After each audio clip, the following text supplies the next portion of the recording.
Every word spoken out of the mouth has the power to start a fire. And although we cannot tame the tongue, we can control it.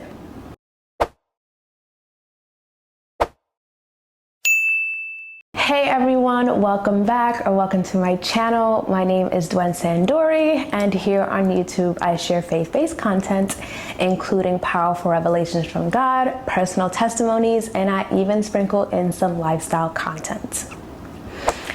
New videos drop every other Thursday, so if this sounds like something that interests you, please be sure to subscribe, and I'd love to welcome you along the journey.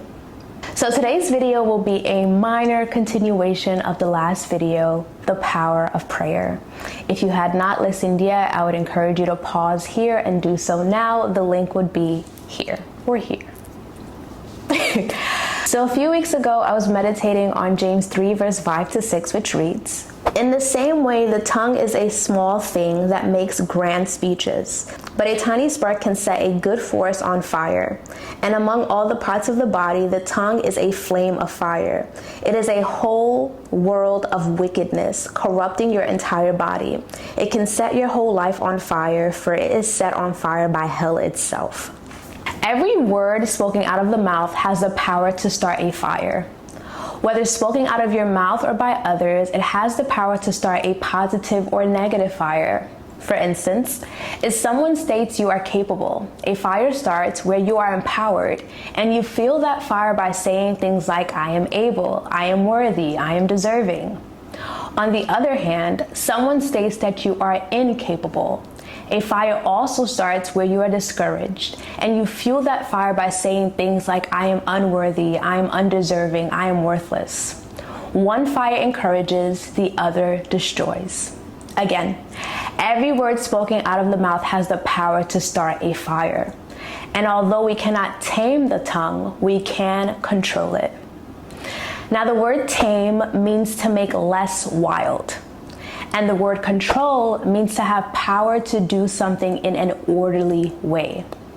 And if our tongues can't be tamed, then that means that every word we speak will always start a fire. But we do have the power to run our words in an orderly way. In firefighting, I'm not a firefighter, but I Googled this.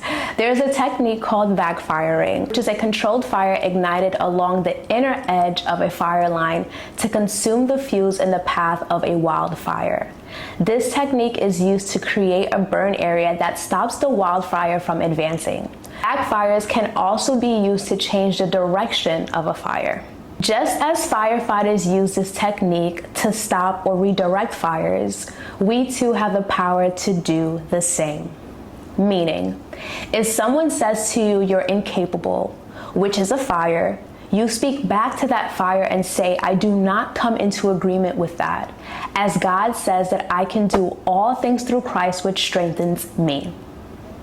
This is a direct backfire to what has been said, which will either stop the progression of the fire or change the entire course. Hence, why it's so important to use our mouths to not only contradict the schemes of the enemy, but to speak life, God's word, over ourselves, our family, and friends, and community. What is spoken out of our mouths causes daily fires. But imagine the amount of positive fires we can ignite just by speaking God's word over people, praying for God's people and ourselves. This is a powerful gift, so do not waste it.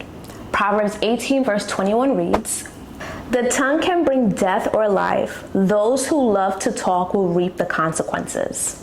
So before you speak a word over yourself or others, ask, will this encourage or destroy? I hope you enjoyed today's video. I'd love to hear from you.